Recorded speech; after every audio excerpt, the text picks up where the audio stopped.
Alors bonjour à tous, comme convenu, c'est le grand jour et vous allez découvrir ce super big et magnifique terrarium à l'école de la LA. On va vous faire découvrir aussi pour quelle espèce il s'agit. Suivez-moi. Voilà, donc on est ici à l'intérieur de l'animalerie pédagogique de l'école de la LA et vous allez pouvoir, ils maintiennent différentes espèces. Ça fait partie du cursus. En fait, chaque élève doit apprendre à s'occuper correctement selon un certain protocole des différentes espèces. Ça peut passer de l'axolote à certains lézards, certains serpents. Et bien sûr, il y a ce fameux superbe terrarium qui a été réalisé par la LA en collaboration avec Mike's Reptile Park. Vous allez le découvrir tout de suite.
Donc voilà, on est ici devant ce grand et superbe vivarium qui a été conçu pour le maintien de deux espèces différentes.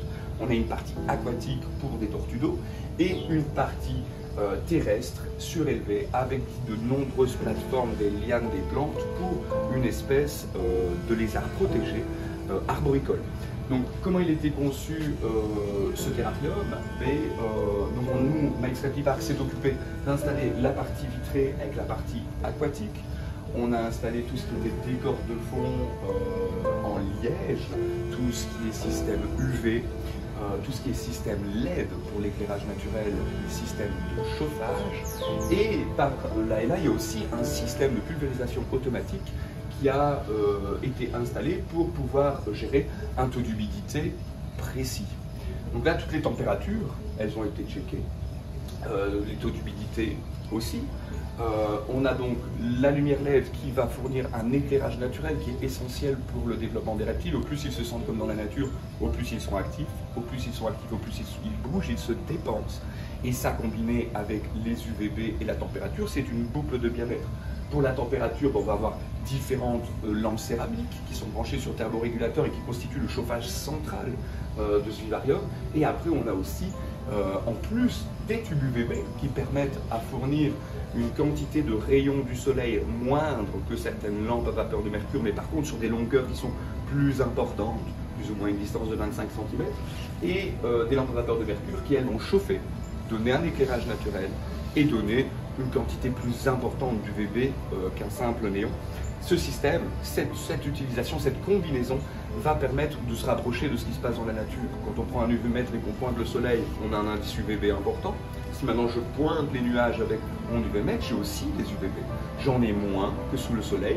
Et en fait, c'est ce que veut les nuages. Ça va être un petit peu le rôle de nos néons.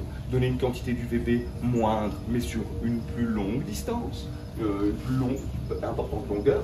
Et les lampes vapeur de mercure, quand le lézard va se mettre sous ce point le plus chaud, c'est comme le soleil. Il aura plus de rayons UVB.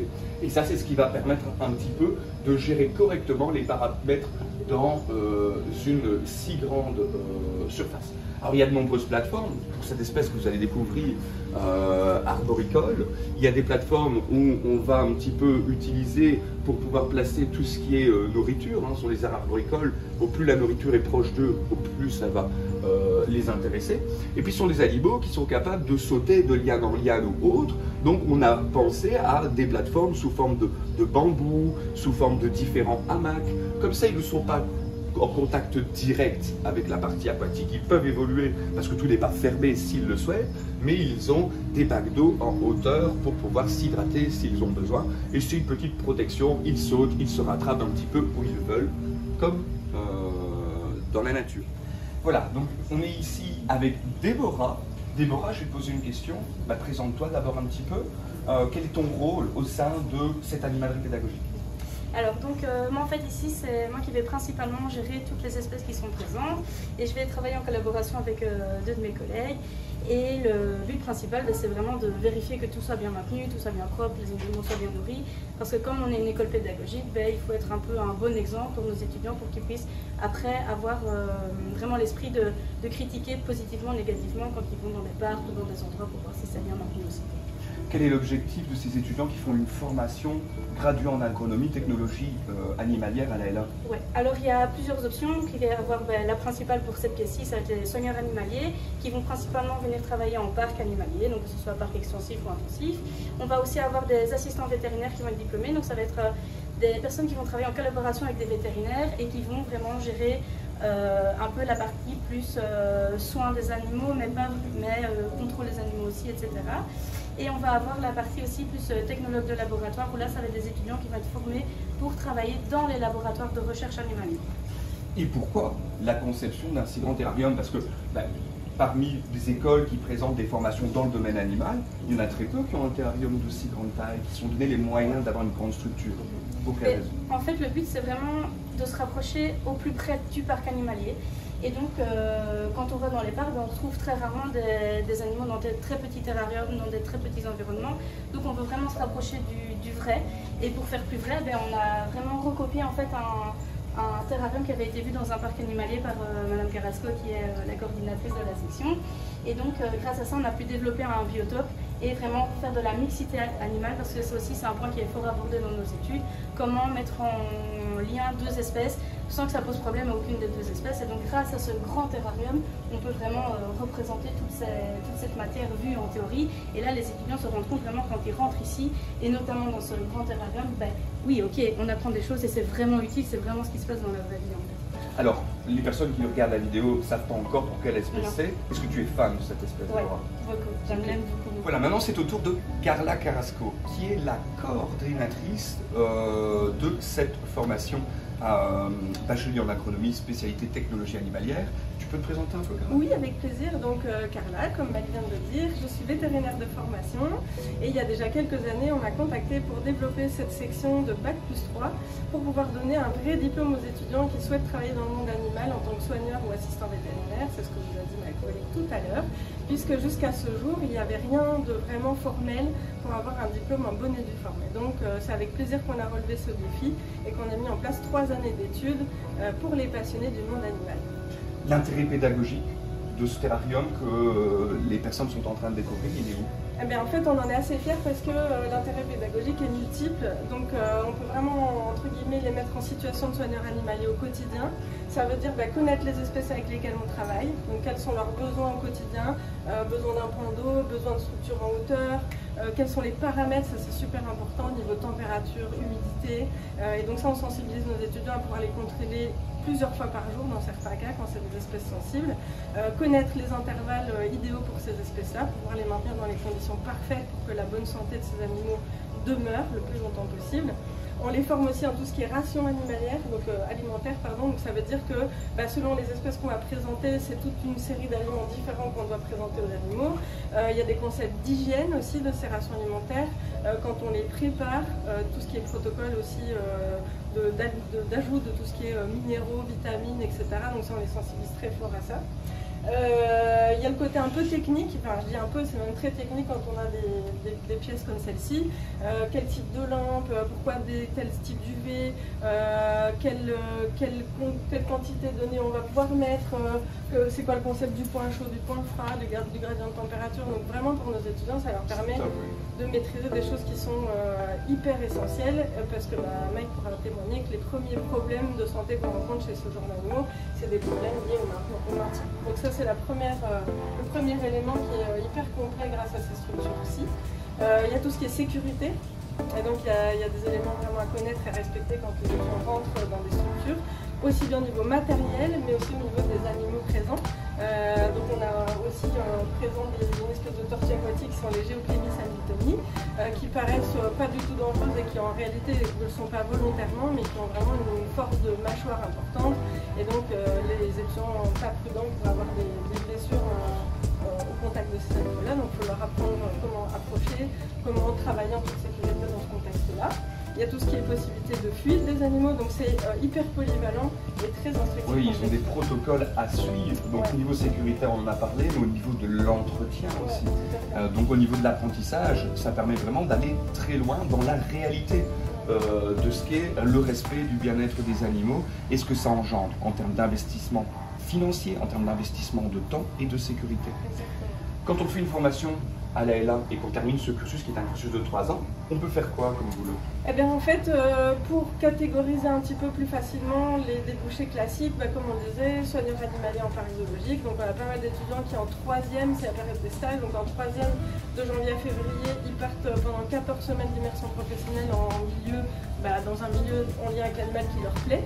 Donc ça peut être soigneur animalier en parc zoologique partout en Europe et à l'étranger. Donc certains étudiants maîtrisent d'autres langues comme l'anglais, l'espagnol, et donc ils peuvent partir à l'étranger pour ça. Il y a tout ce qui est travail en centre de revalidation faune sauvage aussi, donc en Europe ou à l'étranger. Donc ça marche bien, ça m'a fait pas mal. Et puis il y a tout le côté assistant vétérinaire. Donc là c'est vraiment le côté plus accompagnement du vétérinaire comme l'infirmier avec le médecin. Et il y a les côtés très techniques, on a toute une autre salle qui est destinée à vraiment les former là-dessus, dans tout ce qui est hygiène, désinfection, gestion des instruments de chirurgie pour aider le vétérinaire, surveillance de l'anesthésie en accompagnant le vétérinaire. C'est vraiment du côté infirmier plus. Donc ça c'est les deux gros débouchés qu'on peut citer. Après il y en a d'autres, il y a justement l'option un peu technologue de laboratoire animalier. Eux c'est, par exemple s'ils veulent faire un master à l'université, c'est possible. En sortant de chez nous, on fait une passerelle vers l'UNIF. Et là il y a plein de métiers en lien avec la biologie qui sont accessibles. Donc ça peut être un début vers autre chose aussi. Et est-ce que c'est difficile? Alors la difficulté, quand on est passionné, ça aide parce qu'on a un moteur intérieur pour arriver à faire les choses. On se donne à fond. Voilà, donc il faut se donner sans compter, mais ça c'est le monde animal en général, on ne peut pas faire les choses à moitié. Mais de manière plus pratique, en première, c'est vraiment une année scientifique. Et donc là, les étudiants n'auront pas accès à nos locaux, il y a des animaux. Ils vont vraiment devoir s'affranchir de certaines matières théoriques. Tout ce qui va avec la biologie, qui est la branche principale, maths, physique, chimie. Donc ça, c'est vraiment la première qui est un peu plus théorique par rapport à ça. Une fois que la première est réussie, ils arrivent en 2e ou en 3e. Et là, ils sont en général très contents parce qu'ils touchent du doigt leur rêve de travailler avec le monde animal. Et donc, les cours comme, alimentation animale dont on parlait tout à l'heure, des cours de parasitologie, un cours de zoologie appliquée qui leur fait découvrir les principales espèces de faune sauvage. Et tout ça, ça commence à partir de la 2e. Voilà, c'est tout ce qu'on aime chez Mike's Reptile Park. Pour ceux qui nous suivent depuis plusieurs années, vous savez que nous, on est très à cheval sur le respect du bien-être et les protocoles justement, sécurité, entretien. Et donc c'est pour ça que la collaboration avec cette école, elle est de rêve pour nous. Donc voilà, maintenant, c'est le grand moment. Vous allez enfin découvrir pour quelle espèce ce terrarium a été réalisé. Voilà, donc vous allez découvrir pour quelle espèce ce terrarium il a été réalisé. Donc comme je vous ai dit, c'est une espèce menacée en annexion à la Convention de Washington, essentiellement à cause de la déforestation. Alors, vous êtes prêts? J'adore. C'est une espèce que je reproduis depuis pas mal d'années. J'ai commencé en 2014, vers 2014-2015. Voilà. Donc ici on a une super belle femelle Brachylophus bula bula, qui est née au sein des locaux en 2019. Elle est un peu stressée du voyage, donc on va la libérer tout de suite. Tu veux la libérer, Carla? Ok. Donc on attend Carla, parce que c'est quand même elle. Je vais te la laisser la prendre, je vais t'ouvrir la porte et tu vas pouvoir la lâcher sur une liane.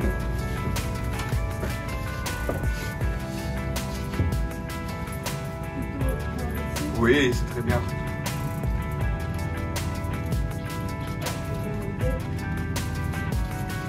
Elle est déjà partie. C'est parti. Et maintenant, bien sûr, un superbe mâle qui, lui, est né en captivité en 2020. Alors, cette espèce, elle est assez facile à sexer parce que dès la naissance, dès qu'il sort de l'œuf, il n'y a que les mâles qui ont des dents bleues. Les femelles sont totalement vertes. Il est magique. Il est vraiment splendide.